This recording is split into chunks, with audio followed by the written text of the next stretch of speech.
Yo, I've been delivered from PORNE and masturbating for a few years now, but one thing I struggle with is lustful thoughts and perverted thoughts. And I face a lot of spiritual warfare in that area. I call it the thorn in my side, and especially in the season that I am, I know that I'm being tested, and it also makes me depend on God because I can't do it in my own strength and fight that battle in my own strength. And I don't come into agreement with them, but it's a real struggle that a fight that I have to fight the good fight daily.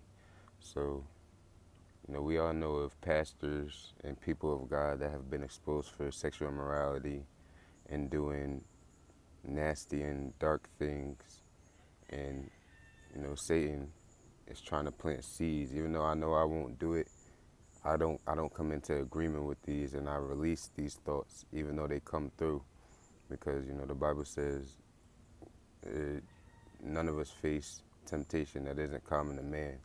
But in those situations, they weren't dependent on God, because if they went to God, He would have gave them the strength to, fight and release and not come into agreement. You know, and you can't entertain those thoughts. That's why we have to feed the spirit and not the flesh. Always be seeking God. Seek first His kingdom and His righteousness. You know, and how I like to describe it is just like temptation was a person. You know, it says, "Oh, God doesn't tempt, but He always gives us a way to escape temptation." So, if temptation was a person, temptation will take a step towards you, and God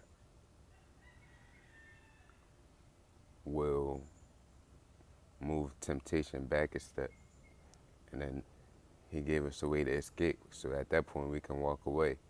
But then, like the people that I was talking about that have been exposed and that do the demonic things, in that moment they chose to take a step back towards temptation.